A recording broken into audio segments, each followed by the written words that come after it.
우리 하나님 말씀 보도록 하겠습니다. 신약 성경입니다. 마가복음 14장 22절에서 26절의 말씀. 마가복음 14장 22절에서 26절의 말씀을 봉독하겠습니다. 그들이 먹을 때에 예수께서 떡을 가지사 축복하시고 떼어 제자들에게 주시며 이르시되 받으라, 이것은 내 몸이니라 하시고, 또 잔을 가지사 감사기도 하시고 그들에게 주시니 다 이를 마시매 이르시되 이것은 많은 사람을 위하여 흘리는 나의 피, 곧 언약의 피니라. 진실로 너희에게 이르노니 내가 포도나무에서 난 것을 하나님 나라에서 새 것으로 마시는 날까지 다시 마시지 아니하리라 하시니라. 이에 그들이 찬미하고 감람산으로 가니라. 아멘. 고난 받으신 그리스도라고 하는 제목 가지고 말씀 증거하겠습니다. 내일부터 고난주간 특별 새벽기도회를 계획하였습니다. 주제가 고난 받으신 그리스도입니다. 주제 성구는 나의 하나님 어찌하여 나를 버리셨나이까 입니다.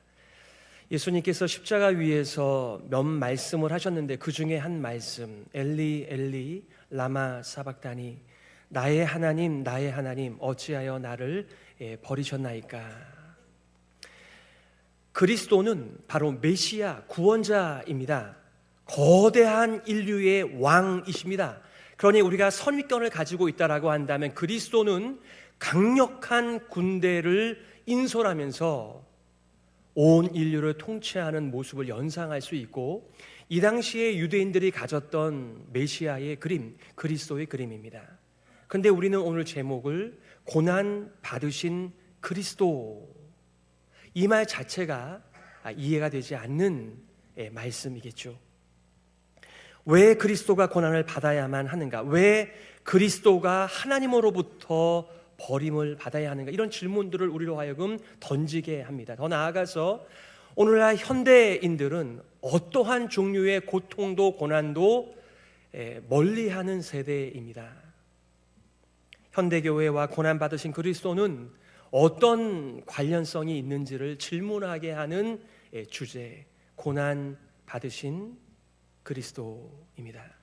우리는 특별히 복음서를 볼 때마다 복음서를 읽는 경계선이 있어야 됩니다. 그 중요한 두 가지 질문은 예수님이 누구신가라고 하는 질문, 더 나아가 예수 그리스도께서 무슨 일을 하셨는가라고 하는 두 중요한 질문을 통해서 우리에게 성경을 주신 이유를 알고 성경을 보게 됩니다.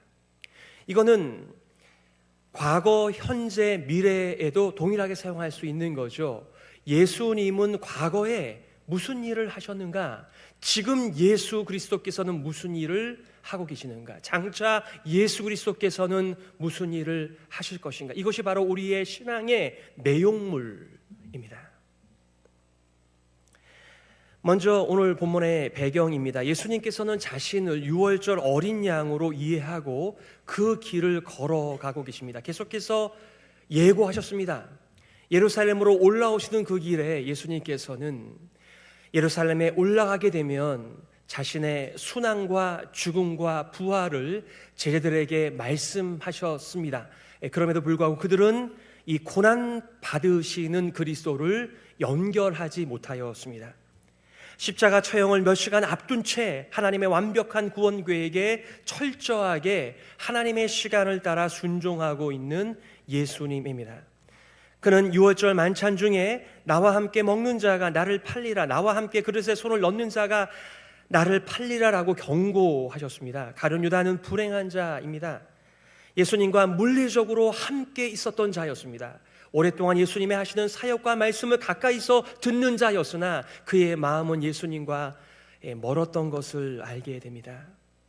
예수님과 함께하는 그 시간조차도 예수님을 넘겨줄 생각으로 가득 차 있었습니다. 이런 자를 향하여 예수님께서는 끝까지 사랑의 마음을 쏟으셨던 것입니다. 하나님을 반역한 모든 인류를 위한 식탁을 예수님께서 친히 준비하신 유월절 식탁의 내용입니다. 예수님의 이름을 부르며 예수님을 통하여 하나님 앞에 나아가 하나님의 은혜와 긍휼과 사랑 가운데 살아가면서도 우리의 심령이 세상으로 가득 차 있다면 우리도 가룟 유다와 별반 다를 바가 없는 인생에 대한 태도와 삶의 목적을 가지고 인생을 산다라고 말할 수 있겠죠.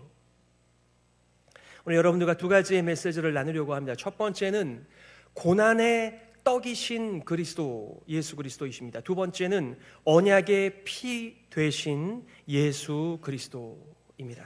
자, 먼저는 고난의 떡이신 예수 그리스도이십니다. 오늘 22절이죠. 그들이 먹을 때에 예수께서 떡을 가지사 축복하시고 떼어 제자들에게 주시며 이르시되 받으라, 이것은 내 몸이니라.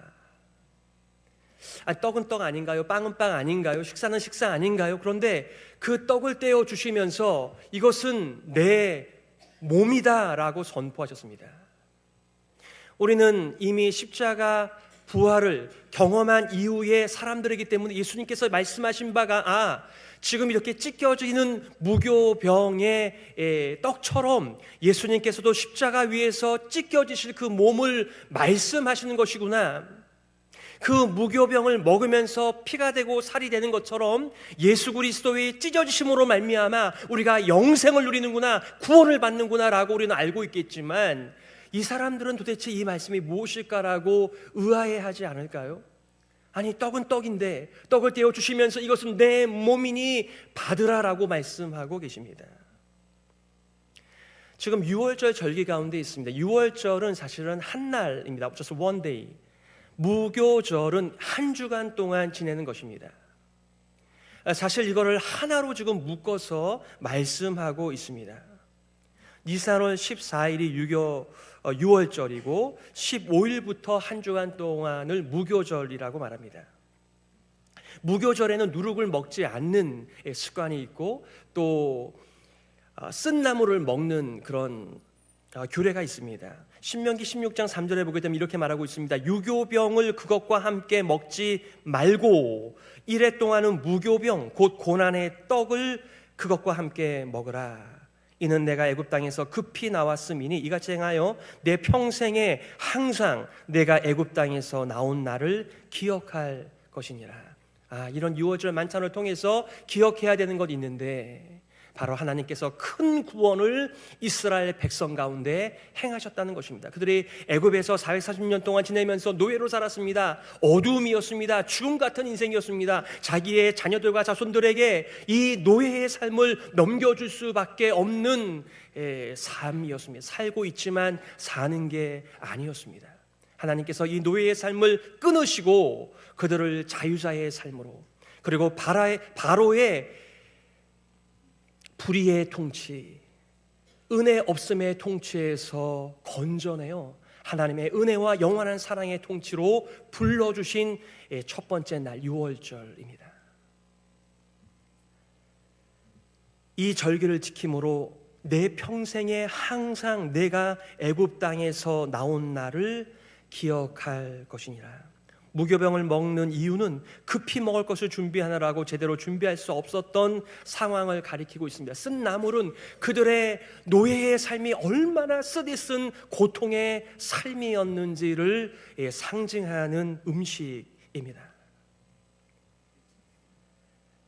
출애굽은 하나님의 은혜로 자유하게 되었음을, 동시에 하나님의 백성으로서의 삶을 시작하는 것을 의미하는 것입니다. 예수님께서는 자신이 고난의 떡이라고 말씀하시면서 새 생명의 출발을 예수님과 함께 하고 있음을 말하고 있는 것입니다. 자, 두 번째는 언약의 피 되신 예수 그리스도이십니다. 오늘 23절 24절 또 잔을 가지사 감사기도 하시고 그들에게 주시니 다 이를 마시매 이르시되 이것은 많은 사람을 위하여 흘리는 나의 피 곧 언약의 피니라. 아멘. 사실 피를 우리가 피만 생각하면 이 모든 내용물을 담을 수 없습니다만 사실 피는 생명을 상징하고 있습니다. 피로 맺은 언약은 더 우리로 하여금 신중하게 이 언약을 기억하게 만듭니다. 예수님께서는 모세 시절에 하나님과 이스라엘 백성 사이에 시내산에서 맺은 언약의 체결을 지금 상기시키고 있습니다. 출애굽기 24장 8절이죠. 모세가 그 피를 가지고 백성에게 뿌리며 이르되 이는 여호와께서 이 모든 말씀에 대하여 너희와 세우신 언약의 피니라, 이렇게 선포하였습니다. 우리도 너무나 중요한 일인 경우에는 피로 서명을 하는 역사의 어떤 습관들을 알고 있습니다. 자신의 생명을 바친다라고 하는 의미를 담아 피로 서명을 하는 것입니다. 하나님께서는 그의 생명을 걸고 이스라엘 백성들을 향하여 너희는 나의 백성이라고, 나는 너희의 하나님이 된다라고, 이 땅의 신들을 섬기지 말 것이며 이 세상에 속하지 말고 하나님의 백성으로, 자녀로 살라는 메시지를 바로 이렇게 피를 제단에 쏟으며 그리고 그 피를 백성들에게 뿌리면서 행한 바로 언약 체결을 예수님께서 상기시키고 있습니다. 포도주는 포도주 아닌가요? 근데 그 포도주를 돌리시면서 이것은 나의 피다, 언약의 피다, 내가 생명을 바쳐 너희를 하나님께로 인도하는 거야, 너희는 하나님의 자녀야, 하나님의 백성이야, 바로 그 길을 걸어가시는 그리스도의 선포이십니다. 이것을 선지자 예레미야가 이미 예언하였습니다. 예레미야 31장 31절에 새 언약을 이렇게 말씀하죠. 여호와의 말씀이니라. 보라, 날이 이르리니 내가 이스라엘 집과 유다 집에 새 언약을 맺으리라. 아멘.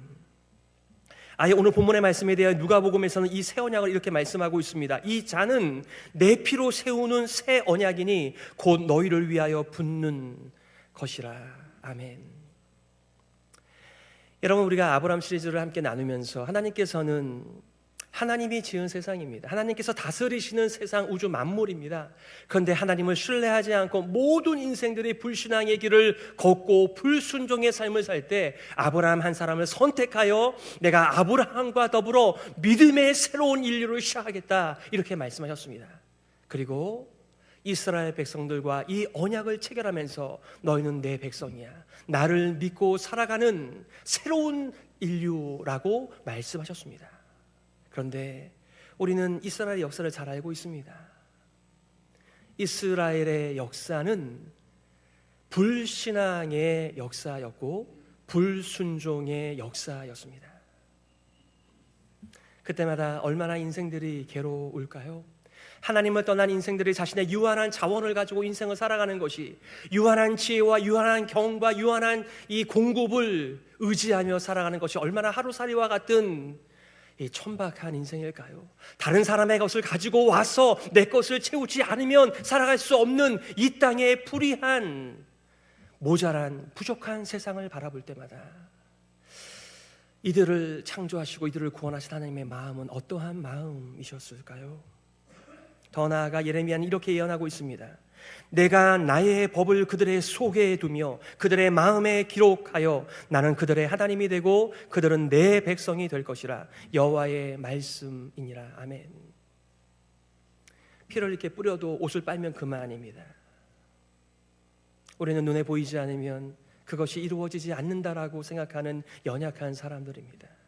그런데 하나님께서는 이 새로운 언약식을 통하여 그들의 심령 속에, 그들의 인생 속에 하나님의 말씀이, 복음이 새겨지는 새 언약을 예언하셨습니다. 진정한 구원은 새 언약을 사람의 마음에 새기는 것입니다. 복음을, 하나님의 말씀을 이 머리에 두는 정도가 아니라 우리의 인생 속에, 심장에 새김으로써 하나님의 나라가, 하나님의 다스림이 오는 것입니다. 모든 인생들이 칼과 말과 같은 거대한 군대를 통하여 완력으로 자신의 왕국을 이루어가는 세상 속에서 하나님이 보내신 그리스도는 자신의 목숨을 내어놓는 이상한 그리스도, 이상한 구원자, 이상한 왕이었습니다.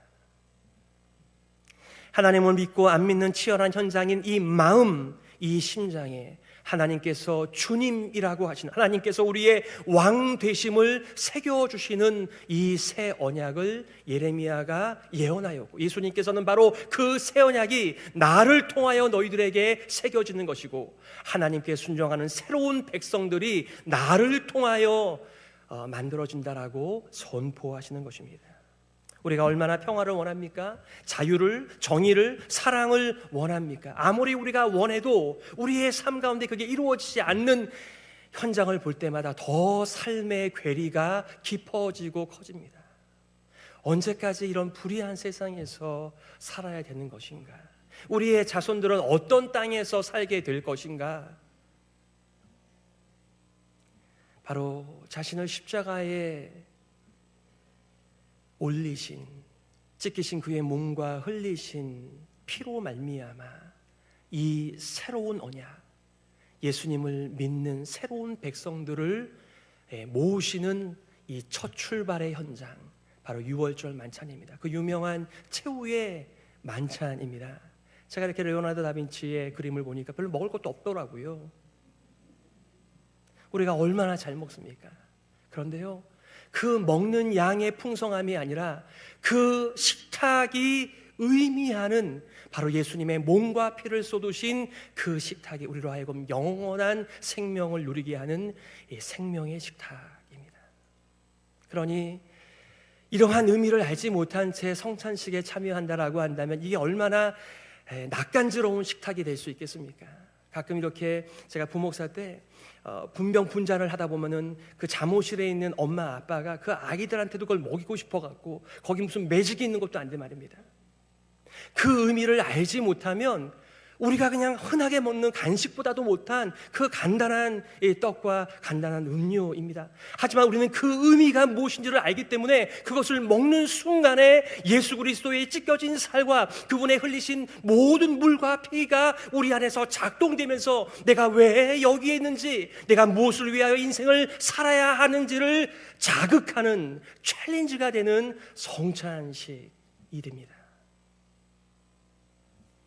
예수님께서는 바로 그 식탁을 제자들과 마지막으로 배설하시면서 나의 살이다 받으라, 나의 피다 마시라, 바로 언약의 피다, 이렇게 말씀하셨습니다. 더 나아가 새 하늘과 새 땅에서 열릴 잔치까지 예수님은 확신 가운데 제자들에게 선포하며 심어주고 계십니다. 오늘 25절이죠. 진실로 너희에게 이르노니 내가 포도나무에서 난 것을 하나님 나라에서 새 것으로 마시는 날까지 다시 마시지 아니하리라 하시니라. 예수님 정말 포도주를 더 이상 드시지 않으셨습니다. 우리도 뭔가를 분명하게 이룰 때 내가 그때까지 내가 안 먹고 놔둘 거야, 그 얘기는 안 먹겠다라는 얘기보다는 반드시 그 일을 이루겠다라고 하는 확실한 선포, 결심, 결단입니다. 하나님께서는 과거의 언약을 새롭게 하실 뿐만 아니라 지금도 새 생명을 주실 뿐만 아니라 장차 완성될 하나님의 나라에서 내가 새 포도주를 마시겠다라고 선포함으로 말미암아 반드시 하나님의 나라가 이 땅에 완성될 것이라고 하는 것을 선포하며, 여러분 이 말씀을 누가 듣고 있습니까? 마가가 이 하나님의 말씀을 기록하고 전파했을 때에는 네로 황제의 핍박 가운데 살던 사람들이었습니다. 그들은 예수님을 믿는다라고 하는 이유 때문에, 십자가 때문에 핍박을 받는 사람들이었습니다. 얼마나 회의적인 인생일까요? 하루가 가물가물하고 보장이 되어 있지 않은 그 삶의 이유가 예수님 때문이고 복음 때문이기 때문에 그들이 얼마나 마음에 갈등이 많았을까요? 그런데 이렇게 고난의 길을 걸어가신, 십자가를 기쁘게 걸어가신 예수님의 이 삶을 나누면서, 아니 우리가 이상한 게 아니라고, 세상에서부터 고난을 받는 것은 복음 때문에 예수님과 함께 있기 때문에 받는 길은 정상적인 길임을 마가복음의 독자들이 듣지 않았겠습니까?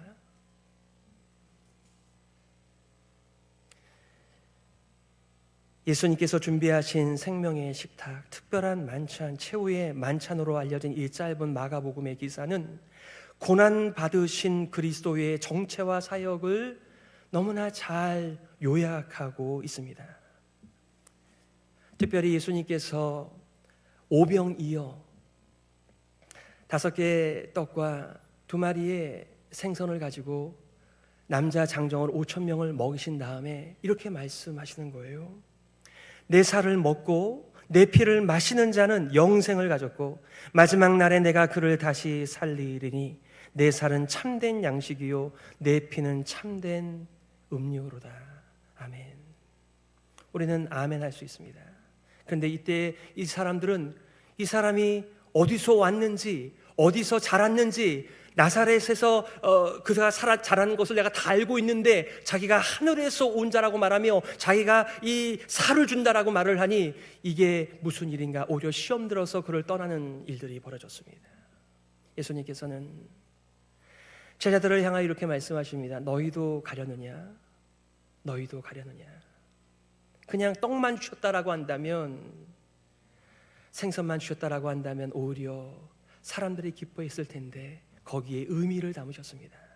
바로 이 떡이 나의 찢겨지는 살과 십자가에서 고난받는 피를 의미하는 것인데 이 참된 음료와 참된 떡을 먹는 자만이 영생을 얻는다, 생명을 얻는다, 하나님의 새로운 백성이 된다라고 하는 선포 앞에서 세상의 위대한 왕을 기대했던 사람들에게는 걸림돌이 된 것이죠.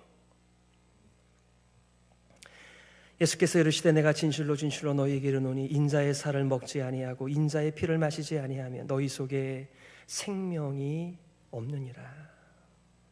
예수님께서는 광야 40년 동안 조상들이 먹었던 만나의 실체를 말씀합니다. 광야의 백성들은 만나밖에는 보지 못하였습니다. 하지만 우리는 신약의 뒤안길에서 그 만나는 온 인류를 구원하시고자 하시는 하나님의 구원의 계획, 바로 그리스도 예수의 육체를 가리킴, 그분의 고난을 가리킴이라고 말씀하고 있는 것입니다. 만나를 먹었던 조상들은 다 죽었습니다. 그러나 예수님께서 이렇게 말씀하시죠. 내가 너희에게 줄 만나는 내 자신이다, 나의 생명이다. 예수님께서는 십자가에서 당하실 고난과 죽음을 통하여 우리를 살리십니다. 이에 대한 제자들의 반응은 찬양이었습니다. 오늘 26절에 이에 그들이 찬미하고 감람산으로 가니라. 제자들은 그 당시를 기점으로 1500년 동안 지켜왔던 유월절, 무교절을 완성하시는 그리스도의 말씀을 얼만큼이나 이해했을까요? 그렇지 않아도 예수님께서 이해가 되지 않는 이상한 말씀을 거듭 하고 계시는데, 특별히 이 마지막 만찬에서도 나와 함께 손을 넣는 자가 나를 팔 것이라 라고 하는 이상한 분위기의 식탁이었습니다. 그런데 여기서 영생의 말씀을 전하고 계시는 것이죠. 많은 반응이 있었겠으나 오늘 예수님의 말씀에 대한, 이 복음에 대한 제자들의 반응은 찬미했다입니다. 우리도 우리의 인생 가운데 찬양이 있습니다. 그 찬양의 내용이 무엇입니까? 바로 우리의 간증입니다. 예수님을 만나기 전에 나의 삶의 목표, 내가 인생의 고울로 삼고 진력을 다했던 나의 BC, Before Christ, 예수님 만나기 전에 나의 인생에 있습니다. 그런데 얘가 예수님을 만나게 된 것이죠. 그리고 예수님을 만난 이후에 아노 도미니, 예수님을 만난 이후에 새로운 삶이 바로 우리의 찬미, 우리의 찬양입니다.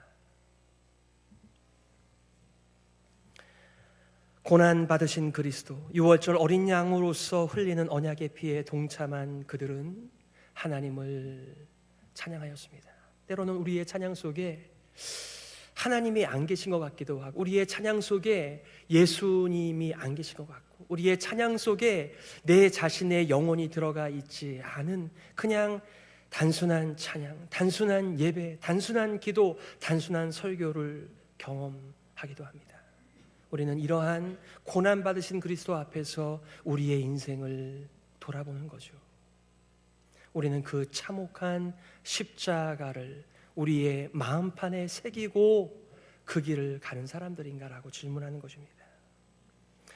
금주 고난주간, 고난받으신 그리스도라고 하는 주제로 특별 새벽 기도회를 우리가 참여할 것입니다. 온라인이 됐던 현장이 되었든지 간에 목사님들은 말씀을 준비하고 장로님들은 대표 기도를 준비하고 순회선은 특송을 준비할 것입니다. 그것을 준비하면서 단 한 번만이라도 더 고난받으신 그리스도를 묵상하게 될 것이며 우리는 질문을 던지겠죠. 왜 그리스도가 고난을 받으셔야 했는가? 왜 버림을 받으셔야 하는가? 그 참혹한, 그 흉측한 사형틀에 매달려서 고통 가운데 죽어가셔야만 했는가? 왜 그 참혹한 십자가에 달리셨는가? 그리고 내 안에, 그리고 우리 안에 그 참혹한 십자가가 정말 새겨져 있는가를 질문하겠죠. 고난의 무지한 현대교회, 아라도에서 피하려고 하는 이 세대의 특징 속에서 고난받으신 그리스도를 마음에 새긴 바울의 고백이 너무나 귀합니다. 그는 이렇게 고백을 하더군요. 나는 이제 너희를 위하여, 나는 이제 너희를 위하여 받는 괴로움을 기뻐하고 그리스도의 남은 고난을 그의 몸된 교회를 위하여 내 육체에 채우노라. 여러분, 그리스도께서는요, 그분이 감당해야 할 모든 고난을 남김없이 다 받으셨습니다. 그리스도가 남겨놓은 고난이 없습니다. 그런데 말이죠, 이 예수님을 자신의 인생 속에, 우리의 심장에 새긴 사람들은 그리스도와 함께 그 길을 걸어가는 것을 그리스도의 남은 고난이라고 말하고 있습니다. 여러분, 교회를 섬기는 일이 만만치 않으시죠?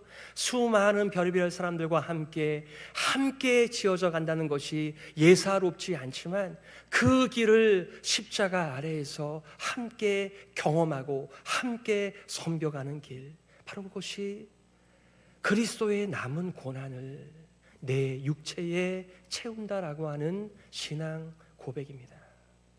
갈라디아서 2장 20절에 내가 그리스도와 함께 십자가에 못 박혔나니 그런즉 이제는 내가 산 것이 아니요 오직 내 안에 그리스도께서 사신 것이라. 이제 내가 육체 가운데 사는 것은 나를 사랑하사 나를 위하여 자기 몸을 버리신 하나님의 아들을 믿는 믿음 안에서 사는 것이라. 아멘. 우리의 믿음의 내용은 우리의 인생 깊은 곳에 고난받으신 그리스도가 함께 사신다는 것입니다. 우리도 그 길을 걸어간다는 것의 의미입니다. 사랑하는 성도 여러분, 우리가 보이는 것을 따라 인생을 살아가면, 들리는 것을 따라 인생을 살아가면, 이 세상의 사이클에 우리의 인생을 조율하며 살아가면 우리는 할 수만 있는 대로 고난을 피하며 살 수 있을 것입니다. 하지만 모든 그리스도인들은 그들의 인생과 심장 속에 참혹한 그리스도의 십자가가 새겨진 믿음의 사람들, 하나님께서 새 인류라고 말씀하시며 새 하늘과 새 땅이 완성될 때 새로운 포도주를 함께 먹으며 잔치에 참여하는 사람들은 기꺼이 그리스도의 고난의 길을 걸어가는 사람들이라고 말씀하고 있습니다. 여러분을 잘 뒤져보시기를 바랍니다. 그리고 서로를 격려하면서 이 마지막 세대에 우리도 예수님과 함께 남은 인생을 고난의 길로 걸어가신 우리 모두가 되시기를 예수님의 이름으로 축복합니다. 아멘. 우리 시간의 말씀을 기억하면서 이렇게 기도했으면 좋겠습니다. 하나님 아버지, 참 감사합니다. 나를 살리기 위하여 십자가를 마다하지 않으신 고난받으신 그리스도로 인하여 감사합니다. 완성될 하나님의 나라에서 새 포도주를 마실 때까지 그리스도와 함께 고난의 길을 걸어가는 우리 교회가 되게 하여 주옵소서. 우리 말씀을 기억하면서요, 함께 기도하며 나가겠습니다.